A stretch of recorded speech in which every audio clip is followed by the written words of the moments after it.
Okay, we're rolling now. Thank you, Shane, for taking the time to do this Thanks. video interview. Um Let me start by asking you who was, or do you have an influence, anybody who influenced you to get into being an artist, or a favorite character that inspired you? Uh, I was always a big fan of Art Adams and Travis Charest. Those are two big artists that were big influences for me. Joe Quesada, was a big art influence for me also. Characters, I liked a lot of different characters growing up as a kid. I wasn't particular to any one, so as long as it was a good comic, I was a very big fan of it. So, yeah, that was, I've pretty much read a lot of, DC and Marvel and a lot of books like that. Uh, when you did Superman Earth 1 Volumes 1 and 2, of course, which Earth 1 Volume 1 was a bestseller on the New York Times list, am I Yeah, correct? yeah.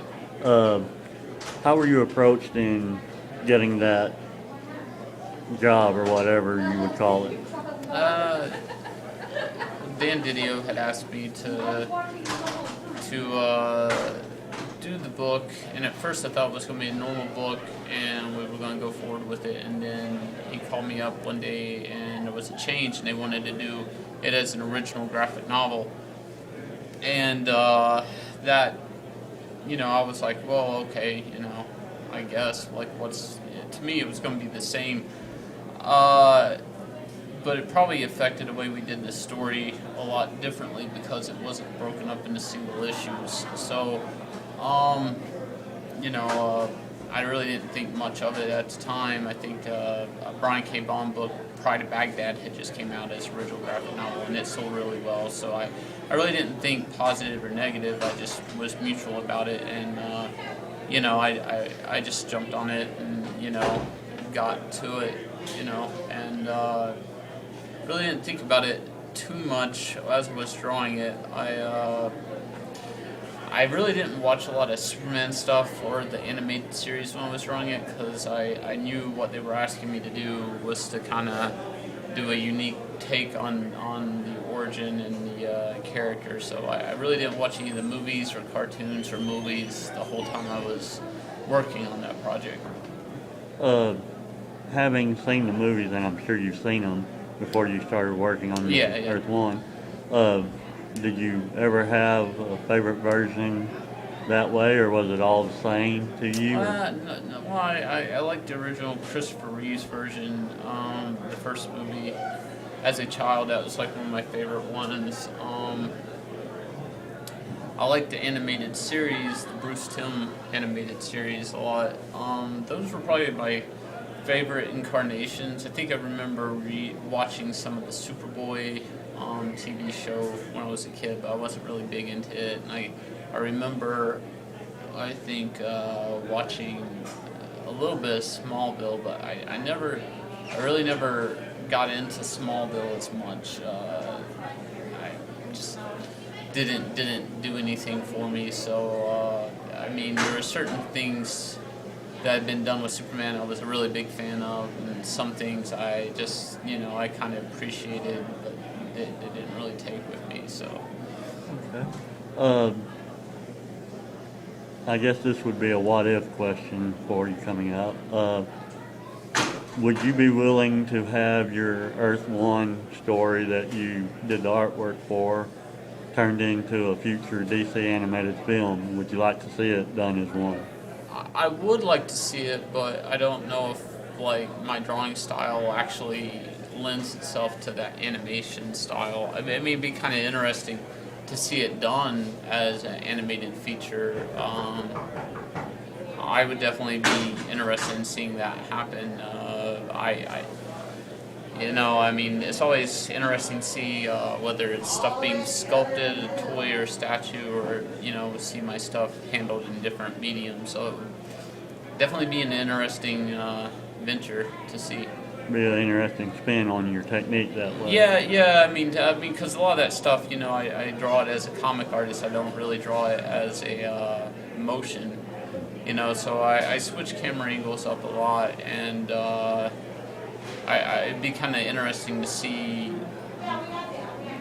if it was a real translation of the book, like those shots turn into animated shots, so. And how about things like seeing your artwork, say, on a T-shirt or something like that, or a poster or something? I still, well, I mean, outside of Earth One, I walked into Walmart the other day and picked up and saw a Batman T-shirt of some artwork I drew like 8 years ago. It's weird. I've seen a lot of my artwork done on T-shirts and stuff. Not so much Superman, but Batman and some other stuff. So it's interesting when you see those things. Sometimes you just somebody walk past you with it on at, a gym or grocery store or something like that. So it's kind of interesting to see that stuff. Cool. Are there any future projects that you could let us know that you're working on, or is it all hush-hush? Or? There's nothing that's been announced. Yeah, I am working on another project that we haven't announced yet. It's a science fiction project, and I've been doing a fair amount of cover work for a lot of different books. So, staying busy, and staying out there, but a lot of stuff, from Batman, Superman, Superman, Wonder Woman, to some Wolverine covers at Marvel, some upcoming covers, a lot of mixed bag of stuff, So you'll have quite a few. Quite a few, yeah. A lot of different things I've kind of gotten my hands on at the moment. So. Okay. Recently announced was a statue that you designed, or you did the artwork design for it for Superman. Yeah, that was great. That was a Man of Steel statue. Which is really cool about that is, they can actually fly with a rod that they're suspended off the base. So I got to play with a flying pose and a figure, which was a little bit more complicated than you think because it's got to do with the weight of the statue. So that was a fun thing I got to work on, and the sculpt really came out good. DC Direct the sculptor and DC Direct really did a great job with that. It looks very cool, and yeah, definitely. And that will be out in previews June issue, I believe, for pre-order for September. Yeah. Okay. That sounds about right. Did you have any different thoughts of how you wanted it to look like when you finally figured out the last design? No, it came out the way I wanted it to come out. I just didn't really. The trick with those is they wanted different poses for Superman, and what becomes a problem is like he's got these trademark poses. So like with that statue, like there was a little bit back and forth, just making sure we kind of came up with something not like the other ones, and moving and motioning around, So they and something that would look good at different angles, so you can have it coming at you or sideways, and make sure it was a pose that had a lot of different aspects to it. And a lot of when I did mine, they'd already done quite a few, so like a lot of the classic, basic poses that Superman's known for were already taken. So I had to really kind of think outside the box with a flying and cape motioning action pose. I think mine might be the only action pose they've done yet. So I think most of them are all like standing or flying or crouching. So. Or landing, so like mine's, it'd be kind of cool if there was another figure that could go the opposite way, so it looks like a battle, but it's actually a fighting, swinging, flying pose. So it's like a mid-swing, mid-punch pose. Yeah. Kind of like fighting Bizarro in a way. Yeah. If there was a different statue that had kind of like a similar fighting, flying pose, it'd be really nice to put those two together. That would be something worth saying for DC. Yeah, it would. If they ever do any villains, like I wouldn't mind doing like a Parasite or something that could go with it, you know. And I have to admit, your artwork is some of the best I've seen. Oh, thanks. And you have a lot of fans out there who couldn't be here today, of course, but you're being well supported with the appreciation that your fans have showed you Oh since no, you debuted. I have really great fans. I'm very appreciative of all my fans actually. I do get to travel quite a bit and see fans from all around the world sometimes, from Australia to Italy to especially the United States. But I'm always glad to meet fans I have in different places and stuff. It's always nice to know that when I'm alone and I'm drawing something, it's it actually goes to other people. And, those, I mean, that, but sometimes you don't know those people. You never see them. You know they're there, but you don't actually. It's nice to put faces to the You really people don't- that actually buy the work. You really don't know how many people that's affected Yeah, and by how your far work. it goes. Like, your brain, it's there, but you don't actually process it. So it's And- always. And also with that, a good story, of course, a good writer has to have a good story, but it's nothing without awesome artwork to go with it Yeah, to complement it. great writers are always appreciated, I always, try to do the best I can, with the time I have and, with the resources to, deliver the best artwork I can. And it shows, again, thanks. it's really great artwork.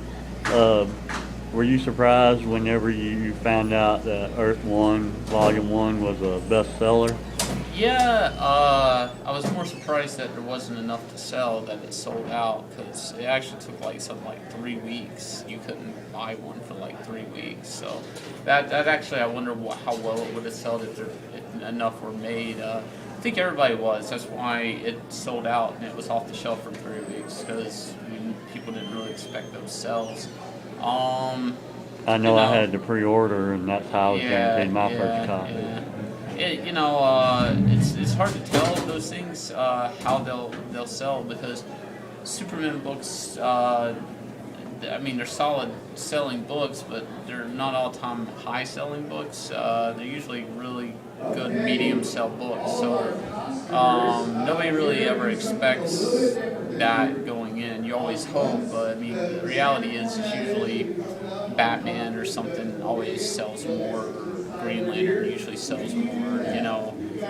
There's a big Superman fan base, and a lot of people like Superman, but not all the time does that translate to Superman comic book sales. So. Exactly.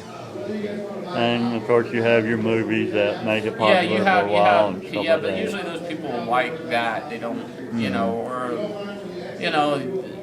I think the thing with Superman Earth 1 is it came across a lot of fans that had never read a Superman book before, which was really what I was aimed to do. I had drawn Superman before, and Superman, Batman, The Search for Kryptonite, so I had drawn quite a bit of the classic Superman, and that was just a Superman. It really didn't even have anything to do with Batman. That was mainly a Kryptonite Superman story. So, I had basically done the traditional Superman for a long time. So,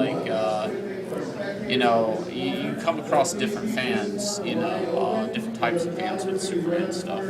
The traditional, the newer Superman, the movie Superman. You come across all kinds. Okay. And I guess the last question, again, your statue that has been designed. I've seen and I've been told that it's going to be a limited edition. What was your thoughts on that when you heard that? I think DC Direct makes everything limited edition. No, I don't. I've had a limited edition Atrocitus bust they did before. So I think pretty much everything's limited edition when it comes to that stuff. I collect some of the Batman black and white statues, so I'm pretty familiar with that and kind of assumed that it was going to be that way going in. So it's pretty cool. Hopefully it'll sell well. Okay. Well, I thank you for taking the time to do the interview. And one final thing, if you could, give a shout out to everyone at SupermanHomepage.com. I'd like to say thank you to SupermanHomepage.com, and thank you for your support, and thanks for being great Superman fans. Thank you. And we hope you have a great time here at the Cape Comic Con. Yep, thanks.